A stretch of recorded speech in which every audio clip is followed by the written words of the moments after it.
자, 여러분들 이번 이야기 어느 날 갑자기 찾아오셨습니다. 바로 어느 날님께서 이야기를 들려주실 건데 오늘 해주실 이야기 아버님이 겪었던 정말 소름 끼치는 이야기 있다고 하십니다. 바로 들어보도록 할게요.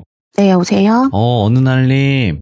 예, 안녕하세요. 어느 날입니다. 어느 날 갑자기 이렇게 와주셔서 감사합니다. 자, 일단은 어느 날님께서 오늘 찾아와 주셨고 아버님께서 정말 무서운 일을 또 겪었고 그때 당시에 어느 날님도 계셨잖아요. 어리긴 했지만 네네. 그때 당시의 상황을 좀 자세하게 이야기 들려주시면 더 좋을 것 같습니다.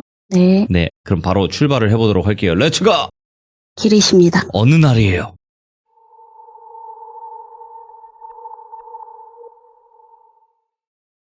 이거는 제가 초등학생 때 겪었던 일이고요. 제가 초등학생이었을 때 사는 곳이 좀 많이 시골이었어요. 그래서 학교에서 집까지 가려면 버스를 타고 가야 됐는데 이게 정류장이 좀 띄엄띄엄 있었고 그 버스 정류장이 한 10개 미만 정도였는데 네. 거리가 조금 멀었어요. 그리고 버스가 좀 자주 안 다녔거든요. 그래서 좀 걸어가는 일이 허다했었어요. 버스가 안 다니다 보니까.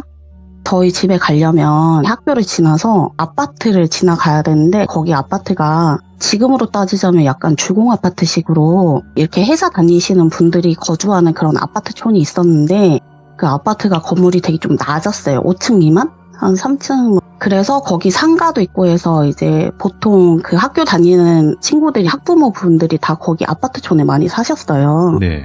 그리고 저희 집이나 어쨌든 시내를 가려면 거기 이제 기찻길이 있었는데 건널목을 지나서 가야 되는 거예요. 건널목을 지나서 가면 그 다음 정류장이 저희 집이었어요. 어느 날 제가 집에 딱 갔는데 저희가 할머니 할아버지를 좀 모시고 살았었거든요. 저희 집이 식당을 했는데 건물이 뒤쪽에 하나가 더 있었어요. 거기에 이제 할머니 할아버지랑 저희 방이랑 이렇게 같이 있었는데 보통은 할머니가 이제 식당하고 그러니까 마당 쪽은 잘 안 나오시거든요. 근데 그날은 제가 집에 갔는데 할머니가 밖에 나와 계시더라고요. 그래서 제가 할매 막 이렇게 얘기하면서 막 뛰어갔는데 할머니가 되게 진짜 안절부절 하시면서 저한테 똑바로 들어 막 이러면서 얘기하시는 거예요.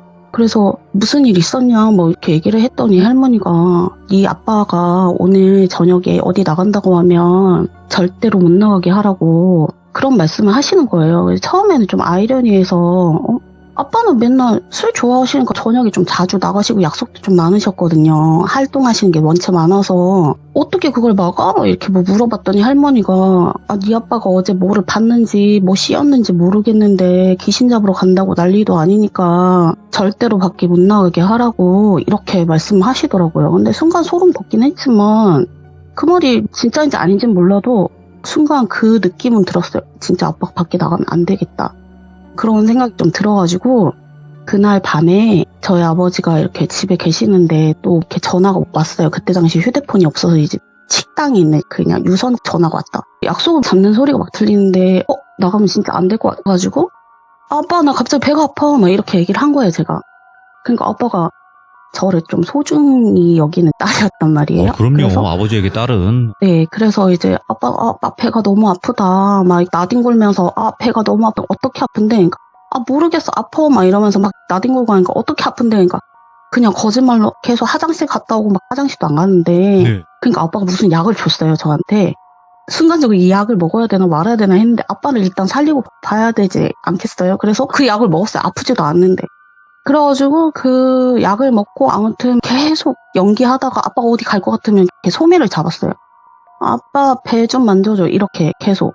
그러니까 아빠가 계속 배 이렇게 따뜻하게 한다고 손 막 비벼가지고 이렇게 만져주고 그렇게 좀 해주셨어요. 그때 제 기억으로는 집에 벽시계가 있었는데 그 벽시계 시간이 한 12시 좀 지났을 때였나? 근데 그때 너무 졸린 거예요.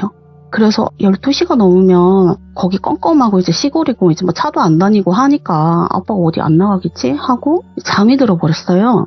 그리고 난 다음에 이게 세월이 좀 지나가지고 한 몇 년 전에 제가 한 20살 넘었을 때 제가 공포물을 좀 즐겨서 보는 스타일이에요. 공포 영화나 드라마 이런 거 좀 잘 보는 스타일인데 하루는 TV를 이렇게 보다가 공포물이 나왔어요. 그때 당시 아빠랑 저랑 술을 마시고 있었거든요. 근데 제가 아빠한테 불현듯 공포물을 보다 보니까 갑자기 할머니가 얘기했던 게 생각이 나는 거예요. 그래서 제가 술 먹다가 아빠 근데 있잖아 이거 조금 되게 예전에 있었던 일인데 내가 초등학교 다녔을 때 하면서 이제 있었던 이야기를 아빠한테 얘기를 했더니 아빠가 무슨 말이야 이러시더라고요. 처음에는 디테일하게 얘기했어요. 그날 내가 뭐 배 아프다고 아빠한테 엄청 연기하고 그날 아빠 밖에 못 나가게 하려고 할머니가 귀신 봤다고 그런 얘기 했었었는데 아빠 그때 귀신 봤어? 이렇게 제가 물어본 거예요. 그랬더니 아빠 갑자기 진짜 조용히 계시다가 안 듣는 게 좋아 이러시더라고요. 오. 그래서 그냥 얘기해줘 궁금하잖아 뭐 이렇게 얘기했더니 아빠가 진짜 조용히 계시다가 이 이야기를 시작하면 상상을 할 수 없다. 없는 일이니까 모르는 게 낫다. 이렇게 말씀하시는 거예요. 그래서 더 이상 좀 물어보면 안 될 것 같아가지고 그냥 조용히 술을 마시고 있는데 아버지가 술이 좀 들어가시니까 갑자기 얘기를 시작하시더라고요. 그래서 그때 당시에 얘기로 거슬러 올라가서 아버지가 얘기했던 거를 말씀을 드릴게요. 네. 근데 뭘 봤는지 도대체. 그 동네에 제가 아까 전에 아파트촌이 있다고 했잖아요. 근데 저희 아버지 지인분 중에 팔이 없으신 분이 있었어요. 한쪽 팔이 없어서 제 기억으로는 왼쪽 팔이었는데 한여름에도 더운데 지퍼가 있는 잠바를 입고 다니셨는데 손이 없다 보니까 빈 손을 이렇게 주머니에 넣고 다니셨어요. 가리시려고. 예. 근데 아직도 그분의 얼굴이랑 그 모습이 아직도 전 되게 선명하게 기억이 나거든요. 근데 그날은 너 그분 기억나냐 하면서 말씀하시길래 기억난다 막 이렇게 말씀드렸거든요. 그랬는데 그분이랑 그날 술을 드셨대요. 근데 이제 술집에서 술을 드시다가 거기가 시골이다 보니까 시간도 너무 늦고 2차 갈 데가 없는 거예요. 그래가지고 아빠가 우리 집 가서 한 잔 더 마시자 이렇게 말씀을 하셨대요. 그분 또 좋다면서 보통은 이제 집에 와서 술 드시고 주무시는 분들도 많았어요. 왜냐면 저희 집이 식당이다 보니까 방이 좀 많았어요. 그래서 그날 이제 그분이랑 술을 마시고 그때 시간이 12시 넘었었을 때요. 거기 아파트촌을 지나서 쓱 걸어오시는데 그 네. 건널목을 막 지나서 이렇게 걸어왔대요. 근데 그분이 약간 다리도 조금 저르셨거든요. 그래가지고 아빠가 좀 걸음이 빠르니까 먼저 이렇게 앞질러서 가신 거예요. 막 이렇게 혼자 얘기하다 가는데 이분이 대답이 없다는 거예요. 그래서 뒤를 쓱 쳐다봤는데 갑자기 그 아저씨가 건널목에 등 돌리고 서서 혼자서 허공에 대고 중얼중얼 얘기를 하시고 계시는 거예요. 그렇게 말씀을 하셨어요. 그래가지고 아빠가 너무 놀래가지고 장난인 줄 알고 야 이 사람아 뭐 안 오고 뭐해 빨리 와 이렇게 말씀을 하셨대요. 그런데 계속 혼자 허공에 대고 등 돌아서서 계속 뭐라고 막 이렇게 말씀을 계속 하시더래요. 그래서 이제 저희 아빠가 그냥 데리고 빨리 가려고 저 사람 술 취했나 막 이래가지고 이제 건너물 쪽으로 이렇게 또 걸어가신 거예요. 저희 아버지가 걸어갔는데 건널목에 들어서는 순간 그분을 잡으려고 했는데 바로 앞에 어떤 형상 2개가 딱 나타나더래요. 밑에를 봤더니 밑에는 뭐가 없고 그러니까 하얗게 투명 이런 식으로 되어 있고 위를 쳐다봤는데 얼굴에는 형상이 없는데 눈동자 이런 것도 없고 그리고 보통 이제 귀신은 머리가 이렇게 칭 내려져서 뭐 속옷 입거나 이렇잖아요. 하얀색 뭐 이런 거. 근데 아빠가 본 그 형상은 머리가 자석이 하늘에 있는 것처럼 머리가 솟구쳐서 이렇게 올라가 있더라는 거예요. 이렇게 2분이 계셨어요. 앞에. 똑같았대요. 근데 아빠가 성격이 좀 대번했어요. 그때 당시에. 아빠가 이제 처음에는 좀 당황하지 않고 그 분을 데리고 가려고 그냥 이제 내가 못 본 셈 치고 가야지 하고 이렇게 딱 가려고 하신 거예요. 근데 이상하게 그런 거 있죠. 가위에 눌린 거 마냥 이렇게 몸이 움직이질 않더래요. 신기하게. 그때부터 조금 소름 돋으면서 너무 무서우셨대요. 가려고 하는데 갑자기 그 형상이 아빠 손을 탁 잡더니 반지 내놓고 가 이렇게 말하더래요. 그때 당시 저희 아버지가 결혼할 때 이렇게 끼웠던 결혼 반지를 끼고 다니셨어요. 네. 그 반지를 끼고 있었는데 그 반지를 놓고 가라고 귀신이 이렇게 말을 한 거예요. 그래서 저희 아버지가 이거 결혼 반지라고 와이프랑 한 거 못 준다면서 막 몸부림 치고 싶은데 이렇게 몸이 안 움직이더래요. 근데 그 손을 딱 잡았는데 그게 진짜 손목이 뜨겁다고 해야 되나? 엄청 아팠대요. 진짜 막 느낌이, 그러니까 이게 뭐 사람이 이렇게 잡았을 때 그런 느낌이 아니라 뭔가 뜨겁고 느낌이 소름 돋고 막 이렇게 머리카락이 쓸 정도로 엄청 무서웠다고 하시는 거예요. 그러면서 하시는 말씀이 이제 너무 무서우니까 이거는 진짜 이거 현실이 아니야. 이렇게 계속 눈을 감고 스스로 주문을 거신 거예요. 너무 무서우니까. 이거 현실 아니야 이러면서 눈을 딱 떴대요. 떴더니 그 형상이 사라진 거예요. 빨리 여기서 벗어나야겠다 하고 옆에 친구분을 딱 봤는데 그분은 진짜 눈에 초점이 없고 계속 호강이 다 나고 대화를 하시더래요. 앞에 진짜 사람이 있는 거 마냥 계속 중얼중얼. 그래서 어떻게든 이 사람을 살려야겠다 하면서 그 분을 딱 낚아채서 나오려고 하는데 저는 그분이 팔이 없는 줄 알았거든요. 근데 저희 아빠가 하는 말이 그분이 소아마비였대요. 그러니까 이제 한쪽 팔이 좀 덜 자란 상태여서 이제 그 팔이 없는 걸로 보였던 거였는데 그때 그 아저씨가 갑자기 오른손으로 이렇게 자크를 쓱 내리더니 그 소아마비 손이 있잖아요. 애기 손 같이 진짜 햇볕 한 번도 안 본 어른한테 그 작은 손이 이렇게 쫙 이렇게 나오면서 뭔가 어떤 사람이랑 손 잡는 것처럼 이렇게 손을 내밀돌대요. 그때 당시에 이제 그분이 어쨌든 되게 오래된 지인이고 했는데 아빠도 그때 당시 그분의 소아마비인 손을 처음 보셨다고 하시더라고요. 예. 가만두면 안 될 것 같다. 이 사람 진짜 맛이 갔나 보다 막 이러면서 아빠가 어떻게든 살려야지 하고 허리를 그냥 확 낚아채서 건널목을 딱 벗어나는 순간 기차가 싹 지나가더래요. 그래가지고 정신이 하나도 없고 어쨌든 거기 계속 있으면 안 될 것 같고 무슨 일 생길 것 같으니까 아버지가 빨리 집에 일단 가야 되겠다 하면서 이제 집에 가셨는데 그때 당시 아빠가 진짜 너무 무섭고 소름 끼치고 그분이 정신을 못 차리고 계속 그런 상태로 있었대요. 그러니까 술도 못 마시고 아무튼 그날 둘 다 이렇게 멍하니 있다가 잠이 들었다고 이렇게 말씀하시는 거예요. 그때 저는 조금 기억나는 게 기찻길이 제가 초등학교 다닐 때 어느 날 이제 집에 가는데 어떤 아주머니셨는데 신발을 보여자고 울고 계시는 거예요. 약간 뭐라고 해야 되지? 동네 분위기 자체가 완전 무슨 전쟁 난 것처럼 엄청 동네 사람들도 되게 많이 나와 있고 약간 그런 분위기였었는데 그게 좀 기억이 나거든요. 그랬는데 이제 알고 봤더니 건널목에 예전에 그 아파트촌에 이제 엄마들이 사셨을 거 아니에요. 몇 분이 그 버스를 타고 시내에 나가서 이제 시장을 보려고 버스를 타고 이렇게 가셨대요. 근데 가는데 그 건널목에서 기차랑 그 버스랑 충돌을 해서 전원이 사망한 그런 사건이 있었어요. 아, 큰 사건이 있었구나. 근데 네. 그 사건이 얼마나 끔찍했냐면 진짜 그때 그런 소문이 많이 났어요. 그러니까 장례식장 갔는데 누구 엄마 머리를 못 찾았다 하더라. 이게 팔이 없는데 누구 팔인지 모르겠다. 약간 그런 식으로 엄청 너무 끔찍한 그런 사고였었어요. 그래서 그 이후에 거기에 그런 일들이 계속 좀 많이 생기기도 했고 좀 무서운 일이 많이 생기기도 했는데 지금 좀 생각해보면 되게 소름 돋았던 게 제가 학교에 이제 예를 들어서 똘비라고 하면은 친한 남자아이가 있었어요. 네. 걔가 어느 날 이렇게 학교에 왔는데 저한테 이런 얘기하는 거예요. 나 내일부터 학교 못 나올 것 같아 이렇게 얘기를 하더라고요. 왜? 너 무슨 일 있어? 막 그러니까 아니 그냥 내가 뭐 어제 집에 갔는데 아파트 베란다에서 아빠가 내가 얼마나 반가운지 진짜 혀까지 내밀고 왔다 갔다 거리면서 나한테 인사를 하는 거야. 이렇게 얘기하는 거예요.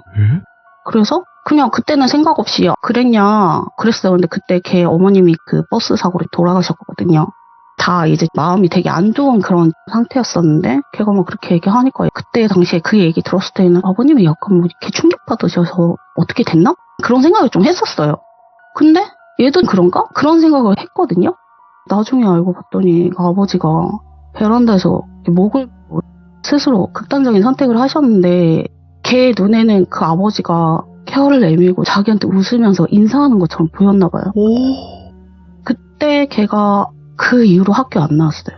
전학을 갔는지 저는 소식조차도 못 들었고 왜냐면 부모님 두 분 다 없으시니까 뭐 얘가 친척이 있는데 이사 갔거나 뭐 그 집에서는 더 이상 살 수가 없으니까 그래서 그런 사건이 있었고 근데 그 버스 사건 있기 전에도 그때 당시에 아빠랑 얘기할 때 아빠가 저한테 진짜 이런 말씀 하시는 거예요. 너 기억 안 나? 뭐 이렇게 말씀하시는 거예요. 학교 가기 전에도 되게 친했던 따지고 보면 저희 큰아버지 딸인데 제 소꿉친구였었대요. 근데 제 기억에 걔랑 집 짓는데 보면 모래 이렇게 쌓여져 있잖아요. 네. 거기서 모래 이렇게 장난치고 좀 그랬던 기억이 나거든요. 어렴풋이. 근데 걔 거기 기찻길에 기차에 치여서 죽었잖아. 이렇게 얘기하는 거예요.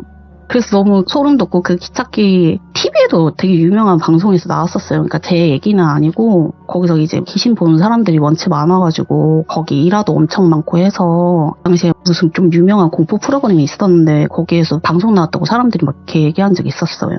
그래서 지금 또 그게 너무 생각나고 아주 좀 기괴하고 좀 섬뜩한 그런 이야기인데 한 번도 지인들한테 이런 얘기를 한 적이 없었어요. 왜냐면 얘기할 때마다 너무 소름 돋고 좀 무섭기도 한데 그래서 처음으로 여기 통해가지고 이제 무서운 얘기 듣다가 이거는 그냥 또마에서 제보할 수 있는 얘기다 보니 제보하게 됐습니다. 야, 그러면 기찻길이 문제가 있었던 거는 맞는 것 같은데 아버님이 보셨던 그 상황, 근데 그 여자 귀신이 처음 나왔잖아요. 근데 여자 귀신이 그냥 사라졌단 말이에요. 아무런 그런 거 없이. 사라졌는데 제 생각에는 그 옆에 분은 계속 얘기를 하고 그 손이 나왔잖아요. 그렇죠.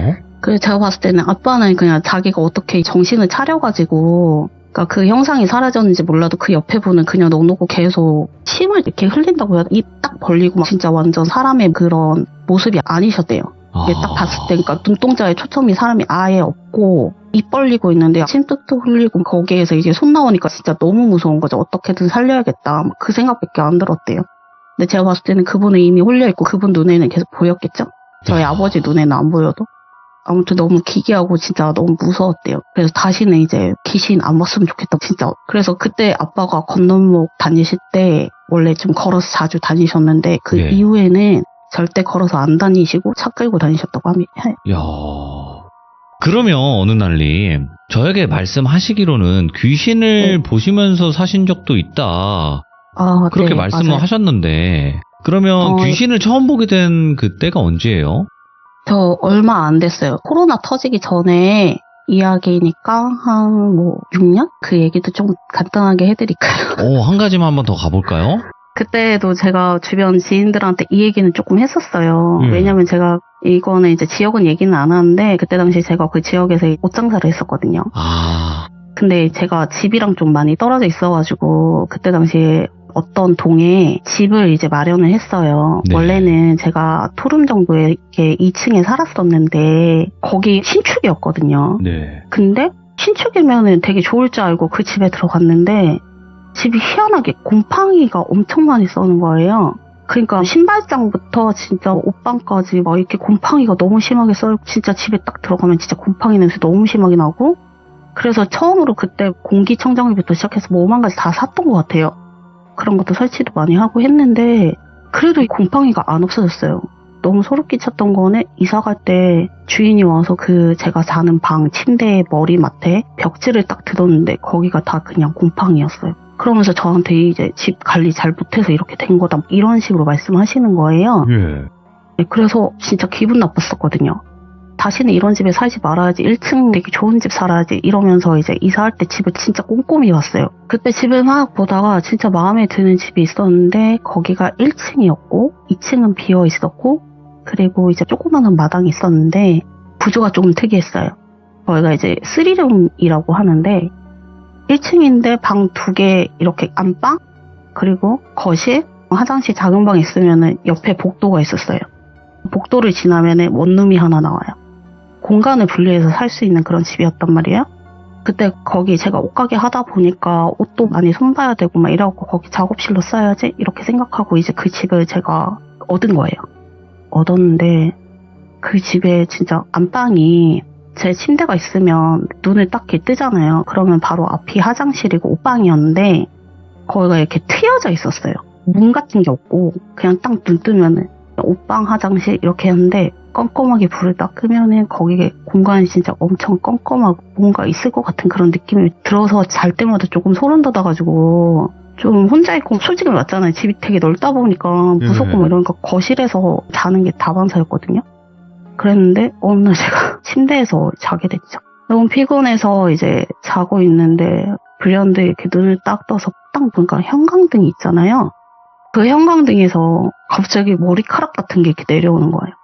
그래서 너무 소름 돋는데 진짜 가히 눌린 것처럼 몸이 안 움직여지더라고요. 그래가지고 그게 내려오는데 내가 지금 가히 눌렸나? 그런 생각을 했어요. 근데 그게 점점점 뭐 이렇게 자라나듯이 계속 내려오더니 제 얼굴까지 내려온 거예요. 그게 얼굴을 막 스치는데 느낌이 쌀이 빗자루 그거 아세요? 뻣뻣한 빗자루 그런 느낌의 머리카락인 거예요.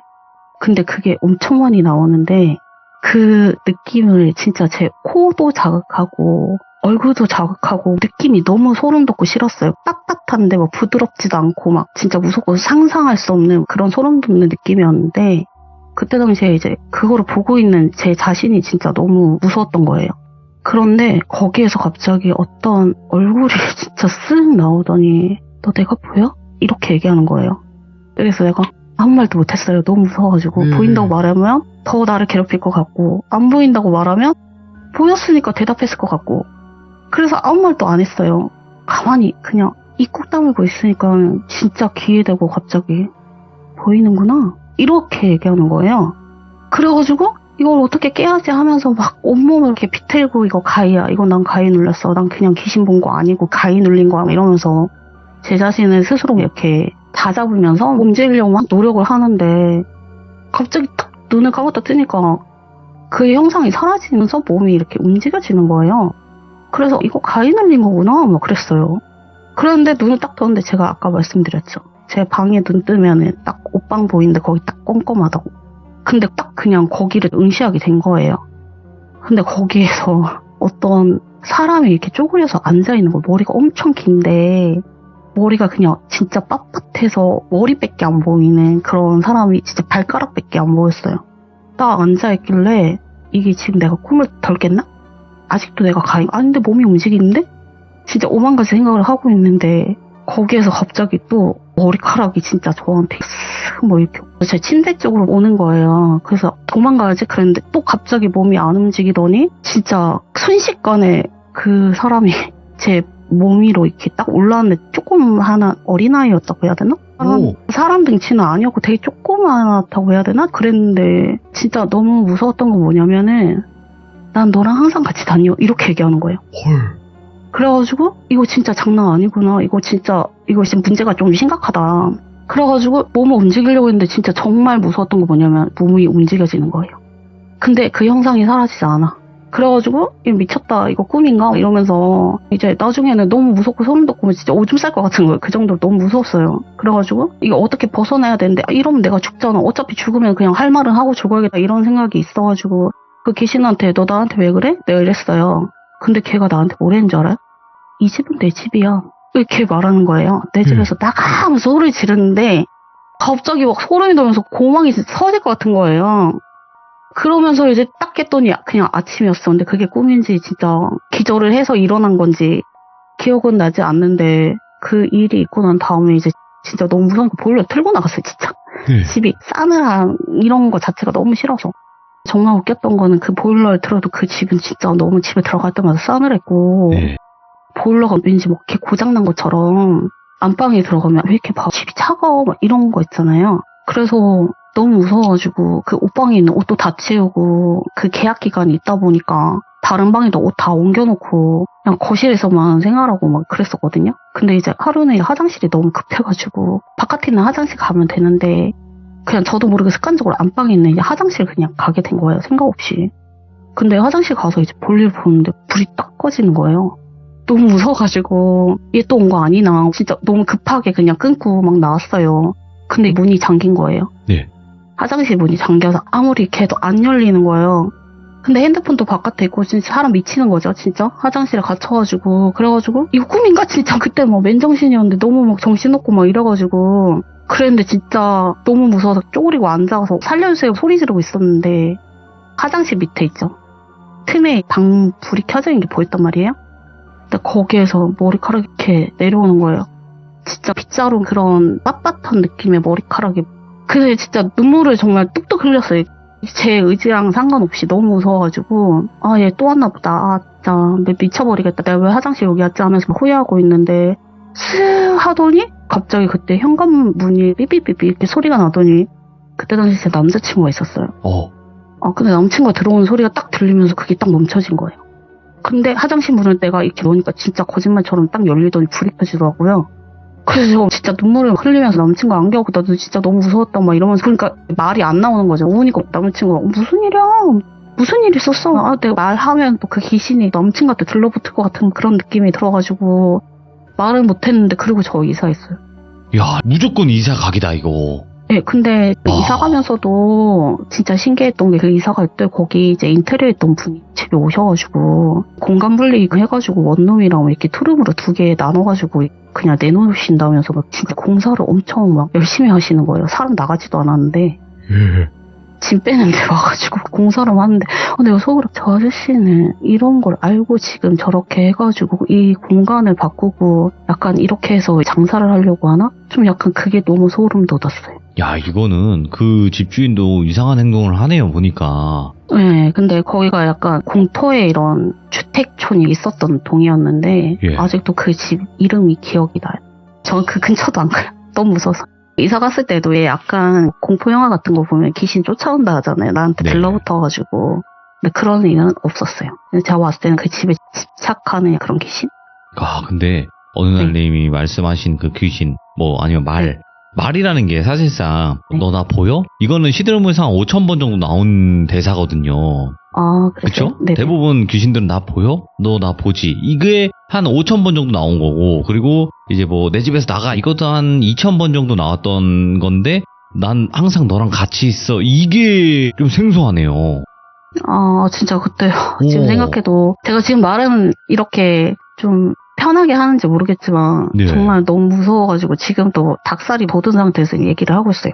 야, 오늘 아버님이 겪은 썰, 그리고 어느 날 님께서 그 집에 이사 가서 겪은 썰 2가지를 들려주셨는데, 이 2가지 다 너무나 또 섬뜩하고 무서운 이야기로 저희는 기억을 할 거고요. 그리고 앞으로 또 여러 가지 귀신을 봤던 목격담들이 있을 거예요. 저에게도 말씀을 하셨겠지만, 그런 네. 이야기들 또 다음번에 꼭 들려주시길 바라겠습니다.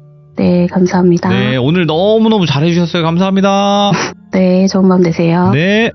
일단은 그 첫 번째 철도에서 아버님이 목격했던 그 당시 정말 아직도 기억에 남는 그 이야기와 그리고 어느 날님께서 직접 겪었던 귀신 이야기까지 이렇게 2가지 이야기를 들어봤는데 너무나 무섭고 상상이 잘 됐던 이야기일 것 같습니다. 네, 여러분들도 이런 경험 있으시면 언제든지 시들무로 제보해 주시면 감사할 것 같습니다. 고맙습니다.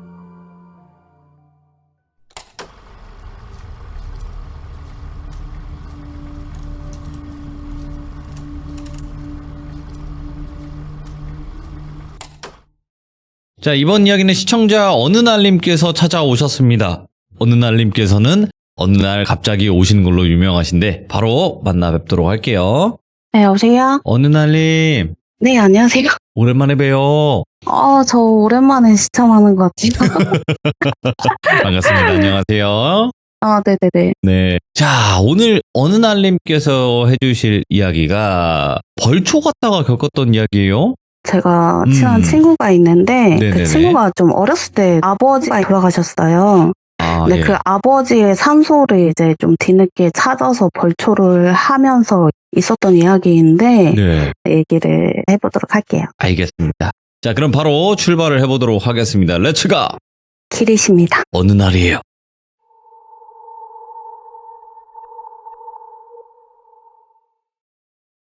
이 이야기는 정말 어느 날 갑자기 일어난 일인데요. 제 친한 친구가 있는데 그 친구가 입이 엄청 무겁고 자기의 어떠한 이야기를 쉽게 얘기하지 않는 그런 친구인데 그 친구가 어느 날 저한테 와서 부탁을 하더라고요. 자기가 어렸을 때 아버지가 돌아가신 건 제가 알고 있었는데 어떻게 돌아가셨는지 그런 건 제가 사실은 잘 몰랐어요. 근데 그 친구가 이제 그때 얘기를 하면서 저한테 부탁을 하더라고요. 이 친구 아버님이 그러니까 중학교 2학년쯤 때 돌아가셨는데 그 아버지가 살아생전에 술을 너무 좋아하셨대요. 그래가지고 이제 술 드시면은 그냥 주무시면 되는데 이제 약간 폭행이나 폭언 이런 거를 서슴없이 하고 약간 그렇게 사셨다고 하더라고요. 아, 예. 그러다가 아버지가 술을 엄청 많이 드시고 어떤 사고로 인해서 돌아가시게 돼요. 어느 날 진짜 갑자기 돌아가시게 되면서 이제 장례를 치르고 이 어머님이 사시는데 어머님이 사시는 지역이 그러니까 자기가 연고지가 없는 그런 지역이었대요. 그래서 그 친구를 포함해서 3남매를 키웠었는데 아버지가 돌아가시니까 일가 친척이라든가 지인분들이 이제 보험료, 사망보험 이런 거 있잖아요. 그런 거부터 시작해서 그런 돈을 너무 많이 요구를 하다 보니까 이 어머니가 이제 3남매랑 같이 살기 위해서 야반도주를 했다고 저는 그렇게 얘기를 전해 들었어요. 근데 이 어머님이 어느 날 이제 얘한테 아버지가 갑자기 꿈에 계속 나온대요. 꿈에 계속 나와서 아버지 산소가 있는데 고향에 있나 봐요. 근데 이제 그거를 찾아서 벌초를 해야겠다 하면서 이제 얘한테 계속 얘기를 하게 된 거죠. 제 친구한테. 근데 거기가 좀 경상도 끝자락이었는데 차로 제가 그때 같이 갔었는데 한 3시간 반에서 4시간 걸릴 정도 되게 엄청 좀 멀기도 하고 시골이었어요. 근데 이제 그 친구가 자기 혼자 못 간다. 그러니까 그 위로 언니가 있고 남동생이 있고 어머님도 계시는데 그 상황을 들어보니 자기 혼자밖에 갈 수 없는 그런 상황이었어요, 얘가. 오. 그러니까 얘가 혼자 못 가니까 저한테 부탁을 한 거예요. 같이 가달라고. 그래서 주말에 약속을 잡고 이제 그 경상도로 가게 된 거죠. 차를 끌고 갔는데 아까 말씀드렸듯이 한 3시간 반, 4시간 걸릴 정도로 되게 멀었고 거기가 이제 어떤 골목으로 들어갔는데 진짜 완전 시골길에 비포장에 산이 있고 그냥 진짜 숲이 우거져 있고 딱 봐도 묘가 없어 보이는 약간 그런 곳이었어요. 근데 거기서 이 친구가 어떤 분한테 전화를 거는데 벌초하는 전문가분을 이제 섭외를 한 거예요, 얘가. 그 분이 이제 온 거예요. 트럭을 네. 타고 오시더라고, 예촉이 이렇게 들고. 근데 묘지를 얘가 어디 있는지 잘 모르겠다고 얘기를 했어요. 너무 오랜만에 와서 이 길을 찾아야 되니까 예촉이랑 이제 막 하시더라고요. 근데 찾다 보니까 정말 신기했던 게 정말 묘지가 없을 것 같은데 길을 트는데 그 옆에가 다 묘지인 거예요. 근데 그분이 정말 자기의 직업 정신인지 어떤 건지 모르겠는데 보통 이렇게 묘지가 우뚝 이렇게 서 있으면은 그냥 지나가고 자기 길만 터서 이렇게 가도 될 것 같은데 제 생각에는 그분이 그렇게 그 묘지를 지나치지 않고 그거를 다 벌초를 하면서 가시는 거예요. 그게 되게 디테일하게 하지는 않으시고 그냥 여기 묘지가 있다. 요 정도의 표시 정도 할 만큼? 이렇게 하는데 첫 번째 묘지가 나왔는데 이 묘지가 맞냐? 약간 이렇게 물어보시는데 친구가 엄마랑 영상통화를 하면서 어머님이 이게 막 아닌 것 같다고 자꾸 말씀을 하시더라고요. 근데 그게 진짜 한 3번 정도 묘지가 나왔을 때쯤 끝자락에 어떤 숲을 지나서 가니까 엄청 큰 부지가 나왔는데 거기에 묘지가 조금 큰 게 있었어요. 어머님이 그 묘지인 것 같다라고 말씀을 하시는 거예요. 그래서 거기를 벌초를 하기 시작을 했어요. 근데 제가 친구한테 물어봤어요. 음식이나 술 같은 거 준비해서 왔냐라고 물어봤더니 아무것도 준비해서 안 왔다고 하더라고요. 그래서 그러면 여기 이제 벌초하는데 시간이 오래 걸리니 내가 이제 근처에 마트에 가서 과일이나 이런 거 파는 거 있으면 좀 사갖고 오겠다. 그래갖고 이제 차를 끌고 내비 찍어서 마트 아무 데나 가서 이제 사갖고 오게 됐는데 그때가 날씨가 여름이라 되게 더웠어요. 그래서 이제 차를 타고 가니까 저는 차를 타고 가는 게 더 훨씬 시원하고 좋은 거예요. 거기 떼양볕에 있는 것보다. 이온 음료랑 벌초하는 분 음식 같은 거 이런 것도 이제 다 사가지고 왔는데 차를 이렇게 주차를 하고 있는데 내리기가 싫은 거예요. 솔직히 너무 더우니까. 앉아있다 보니까 앞에서 할머니, 할아버지 이제 약간 시골 분들이 이렇게 걸어오시더라고요. 그래서 이제 차에서 내렸어요. 근데 시골길을 이렇게 걸어가는데 제가 기억이 남았던 거 다른 분은 기억이 안 나고 마지막에 걸어오시는 분이 있었는데 엄청 깡 마르셔가지고 지게를 지고 이렇게 걸어가시는 거예요. 그래서 요새도 지게를 지나? 그런 생각이 들었어요. 근데 그분이 진짜 땀을 엄청 많이 흘리면서 지게를 지고 걸어오는데 그 지게가 그분이 너무 마르고 왜소하다 보니까 엄청 커 보인 거예요. 제 눈에는. 너무 안 돼 보여서 제가 이온 음료를 피트병을 샀는데 그거를 하나를 드렸어요. 아우 너무 더운데 이걸 어떻게 짊어지고 가세요 하면서 이거 드시고 가세요. 제가 이렇게 드렸어요. 근데 그분이 그 자리에서 그 피트병이 되게 큰 거였는데 원샷을 하시는 거예요. 그게 엄청 차갑고 되게 힘들 건데 예. 벌컥벌컥 마시다가 고개를 젓는 건지 고맙다고 인사를 하는 건지 그냥 그러고 가시는 거예요. 근데 제가 순간적으로 뭐를 지고 가길래 저렇게 힘드나 왜 지게를 지고 가나 싶어서 뒷모습이 너무 보고 싶어 봤더니 그분이 정말 특이하게 잡초를 가득 위에다 얹어놓고 가는데 잡초 뿌리 밑에 흙이 그런 거 있잖아요. 우리가 이렇게 땅을 파면은 그 말라 비틀어져가지고 땅에 뿌리가 이제 붙어 있으면 그 흙을 이렇게 흔들어서 털잖아요. 뿌리에서. 근데 그게 진짜 덩어리채로 막 이렇게 있는 거예요. 그래서 너무 기괴하다.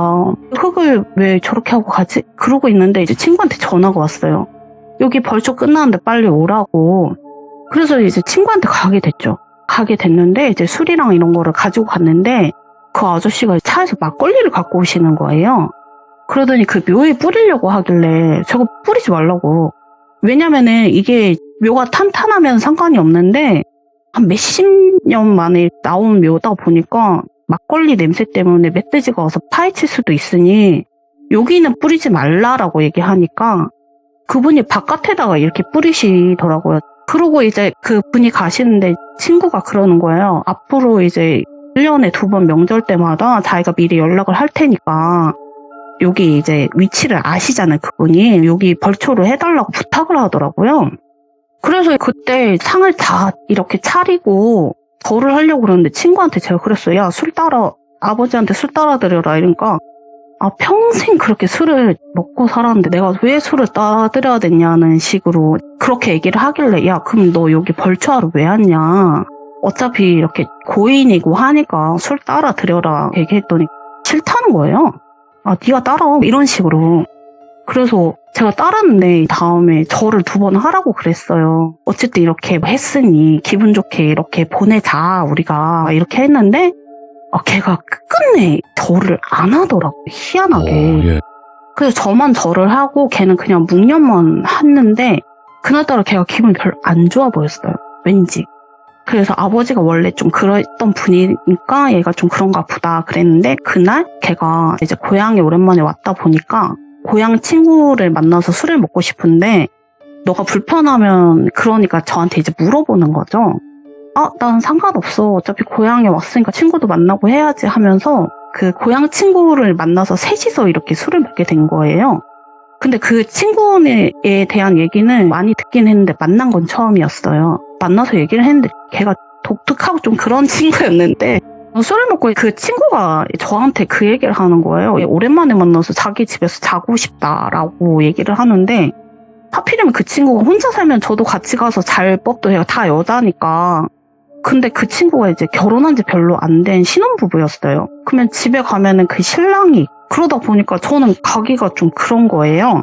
그래서 그냥 너 오랜만에 친구 만났으니까 자. 나 너무 피곤해가지고 근처에 숙소를 잡아서 자겠다. 이렇게 얘기를 해서 그냥 그래도 되냐 뭐 이러더라고요. 그래서 나 그냥 혼자 자는 게 편하다 이러면서 저는 거기서 숙박업소에서 방을 잡고 걔네는 대리를 불러서 가게 된 거예요. 근데 가서 씻고 딱 나왔는데 카톡이랑 전화가 엄청 많이 와 있는 거예요. 그래가지고 무슨 일을 딱 전화를 했는데 얘가 막 울면서 교통사고가 났다는 거예요. 예. 그래서 내가 너무 놀라서 무슨 교통사고? 막 이랬더니 걔가 나중에 이제 뭐 블랙박스 영상 같은 걸 보내줬는데 차가 그냥 그 사거리에 서 있어요, 그냥. 근데 진짜 정면에서 신호위반 차가 와서 느닷없이 박는 그런 영상이었어요. 그러니까 진짜 날벼락 같은 그런 사고였는데 다행히 친구는 그렇게 많이 안 다쳤는데 같이 있었던 그 고향 친구 너무 많이 다친 거예요. 그래가지고 별일이 다 있다 그랬어요. 근데 제가 같이 갔으면 저도 사고 났을 거잖아요. 좀 소름 돋고 무섭더라고요. 왜 이런 일이 있냐 막 이러면서. 더 웃겼던 거는 그 친구가 그러고 난 다음에 사고 났는데 어쨌든 여기 오던가 자던가 하라고 그랬는데 남자친구 데리러 오기로 했다면서 자기는 집에 가겠다는 거예요. 겁에 엄청 질린 목소리였어요. 그래서 난 얘 때문에 욕까지 왔는데 처음엔 좀 화가 났거든요. 어쨌든 얘가 갔어요. 가고 저도 다음날 이제 올라가고 그렇게 됐는데 얘가 이제 남동생이랑 언니가 위에 있어요. 근데 그 남동생이랑 엄마랑 셋이서 그때 당시에 살았었는데 걔가 다녀온 이후로 계속 저한테 집에 와서 자면 안 되냐고 계속 그러는 거예요. 그래서 내가 무슨 일인데? 그러니까 남동생이 자기 아빠랑 똑같은 행동을 한다는 거예요. 원래 술을 좋아하긴 했는데 그냥 술만 먹고 자면 되는데 수부림을 한다던가 약간 이런 싸움을 하고 이래서 잠을 못 자고 너무 괴롭다는 거예요. 근데 엄마는 이제 아들 편을 드니까 너무 답답하다 막 이런 식으로 얘기를 하는데 그런가? 그래서 한 번은 집에 간 적이 있었는데 같이 술을 마셨어요. 너 누나 괴롭히냐? 막 이런 식으로 막 얘기를 했단 말이에요, 제가. 근데 걔가 너무 순한 양인 거예요, 제가 가면. 아무것도 안 해. 그냥 술 먹고 자요. 그러니까 너무 신기하죠. 저도 그게 안 믿기고. 그랬는데 걔가 이제 계속 그렇게 살다 보니까 너무 짜증나서 이제 걔가 그 동생을 병원을 보내고 엄마는 혼자 살라 그러고 자기 혼자 살겠다 이렇게 한 거예요. 그래서 동생은 알코올 중독 센터에 들어가게 됐고 어머니도 혼자 살게 됐고 얘도 혼자 살게 됐는데 어머님이 이제 혼자 살게 되는 날 이사를 하는 날에 제가 도와주게 된 거예요. 친한 친구니까. 그래서 이사를 다 하고 도와주고 이제 저녁을 먹게 됐어요.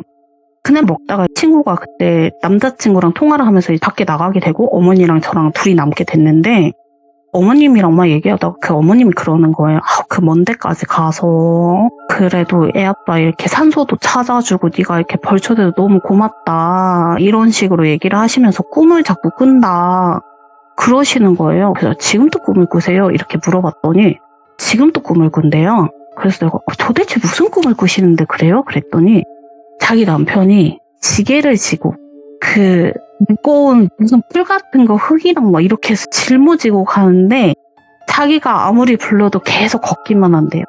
그게 너무 힘들어 보인다. 근데 갑자기 소름이 쫙 돋는 거예요. 제가 그때 봤잖아요. 그래서 제가 진짜로 그때 아버지 사진이 있냐라고 여쭤봤어요. 네. 그랬더니 자기가 이제 그 옛날에 찍었던 사진을 핸드폰 앨범에 있다면서 봤는데 아저씨가 그분이신 거예요. 그래서 내가 본 게 그럼 사람이 아니었나 하면서 진짜 소름이 쫙 돋았거든요. 근데 어머님이 그 벌초를 하면은 아버지가 안 나올 줄 알았는데 계속 나온다는 거예요. 그래서 내가 진짜 이상하다 그랬었어요.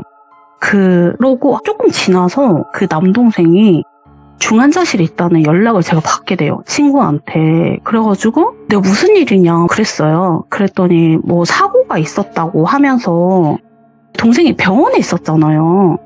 근데 병원에 있었는데 진짜 알코올 중독 센터니까 술을 못 먹게 할 거 아니에요. 근데 어떻게 했는지 모르겠는데 제가 듣기로는 바깥에 술을 사갖고 와서 병원에서 주신 약을 술이랑 같이 먹고 약간 중태에 빠진 거예요.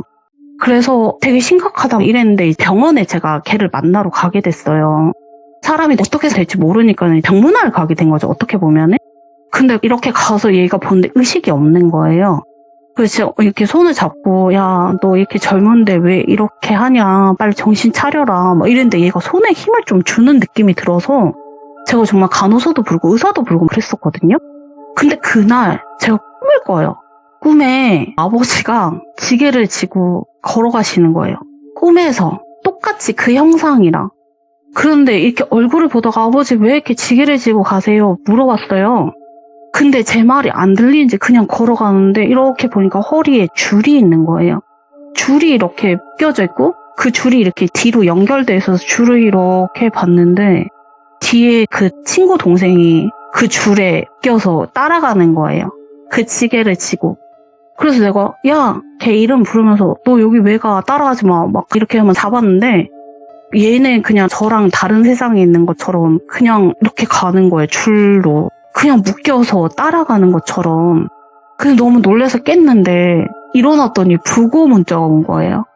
그래서 동생이 이제 죽었다는 문자가 온 거죠. 그래가지고 너무 소름 돋아가지고 이게 무슨 일인가 싶어가지고 내가 벌초를 왜 했지? 그런 생각도 들고 그 다음부터 그런 일이 생기다 보니까 너무 좀 기괴하잖아요. 근데 이제 그 장례식장을 가면서도 마음이 되게 무거웠었거든요. 갔는데 친구는 약간 무덤덤한 표정이고 어머님은 자식을 앞세웠으니까 되게 엄청 슬프신 그런 분위기였어요. 근데 그 어머님이 우시면서 저한테 뭐 어떡하냐고. 그래서 제가 어머니 힘내세요 뭐 하면서 이렇게 얘기를 하면서 이제 안고 아무 말도 안 하는데 어머님이 저한테 다 내 탓이다 막 이러시는 거예요. 어머니 최선을 다했는데 무슨 어머니 탓이냐 막 그랬어요. 근데 그 어머니 뭘 하시는지 아세요? 자기가 그 묘지를 찾아갔대요. 근데 거기가 그러니까 이제 상석만 있고 비석이 없는 그런 묘지들만 있었어요. 근데 그 묘지가 친구 아버지 묘지가 아니었던 거예요. 남의 묘지였던 거예요. 친구 아버지 묘지를 못 찾은 거죠. 말 그대로. 남의 묘지만 엄하게 벌초를 하고 그런 상황이었던 거예요. 그래서 내가 너무 이런 일도 있나 너무 기가 차더라고요. 묘지도 못 찾고 예. 벌초까지 다 했는데 그 아버지 묘가 아니라니? 너무 황당하잖아요. 그러니까 이제 밖에 나와서 친구랑 이런 얘기를 했어요. 친구가 저한테 하는 말이 더 놀라웠어요. 친구가 그날 아버지한테 절도 안 하고 인사도 안 했다 했잖아요. 근데 그 친구가 묵념을 했단 말이에요. 자기가 묵념을 할 때 아빠랑 똑같은 아들 데려가. 이렇게 계속 빌었대요. 데려가. 사는 게 너무 괴로우니까 데려가. 이렇게 하면서 빌었대요. 근데 그 다음부터 아들이 폭주를 하더니 계속 이제 뿌링 같은 거 하고 막 경찰도 집에 계속 오고 막 이렇게 됐다는 거예요. 근데 엄마가 너무 이상하니까 고향에 가서 아버지 묘를 봐야겠다. 꿈에서도 계속 나오고 그 엄마는 이제 묘지를 찾으러 갔는데 그 묘지가 그 아버지 묘지가 아니었던 거예요. 엄한 사람한테 그거를 빌고 그 아들은 죽고. 정말 기괴한 일이었어요. 진짜 이거 충격적인데? 그래서 저는 아직도 그게 기억이 되게 강렬히 남고 그때 그러고 난 다음에도 저도 외할머니가 갑자기 다쳐서 막 병원에 가고 막 중환자실 가고 좀 약간 안 좋은 일이 되게 많이 생겼었거든요. 그래서 제가 느낀 게 뭐냐면 벌초는 저희 집은 솔직히 말씀드리면 이제 그냥 그 묘가 이렇게 다 있어요. 조상 네. 선산이라고 하죠. 그렇죠. 종갓집이라서. 그래서 그냥 거기 가서 그런 거를 처음 봤거든요. 근데 이제 그 다녀오고 난 다음에 저희 아버지한테 그런 얘기를 했는데 옛날에는 그런 일이 되게 비일비재했대요. 그 자기 부모인 줄 알고 이제 예를 들어서 뭐 묘지를 이장하려는데 알고 봤더니 자기 부모님 묘가 아니고 왜냐면 비석이 없으니까. 근데 그런 게 많은데 그래서 함부로 벌초를 모르는 묘에 가서 하지 말라고 말씀하시더라고요. 그럴 수도 있겠다.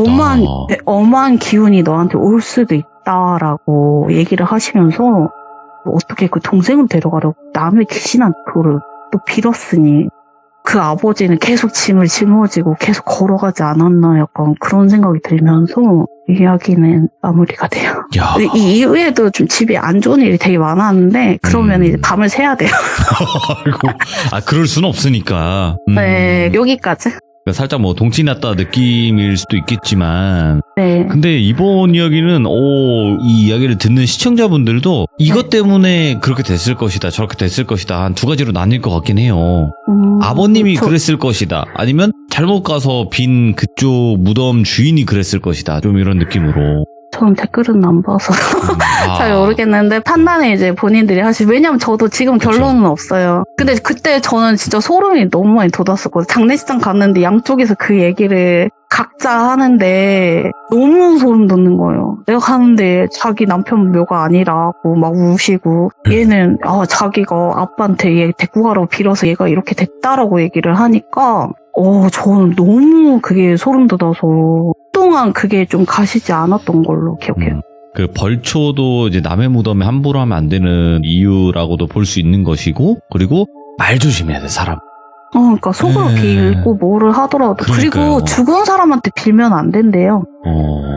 뭐 제사를 지내더라도 맛있게 네. 드세요 이런 말조차도 조심히 해야 되는 게 망자와 산자의 그 선이라고 하더라고요. 경계가 있겠죠. 네, 그래서 저는 종갓집이다 보니까 제사랑 막 이런 거 좀 많이 지내는데 아무 말도 안 하고 그냥 절만 하거든요. 아무 생각 없이. 예. 네, 근데 약간 그런 얘기를 듣다 보니까 그 다음부터 좀 그렇게 된 것 같아요. 그 전에는 맛있게 드세요 막 이러면서 열심히 준비했어요. 약간 막 그랬었는데 지금은 아예 그런 거 없이. 그냥 음식 준비할 때만 진심이면 돼요. 네, 제가 봤을 그래서 때. 이 이야기가 너무 좀 특이했다. 진짜 너무 소름 돋았다. 그래가지고 여기서 말씀드리고 싶어서. 아이고 오늘 이렇게 시간 내주셔서 너무너무 감사드리고 이야기 너무나 잘 들었습니다. 감사합니다. 네, 감사합니다. 네. 이런 경우를 또 들어볼 줄은 상상은 못했습니다, 여러분들. 도대체 어떻게 이런 일이 발생을 했을까? 과연 그 미름 모를 무덤 주인이 그렇게 한 것일까? 아니면 뭔가 그냥 동티가 나서 아버님께서 좀 그런 느낌으로 일이 그렇게 된 것일까는 어느 날님의 이야기를 끝까지 들으신 여러분들의 생각을 댓글로 작성을 해주시길 바라겠습니다. 감사합니다.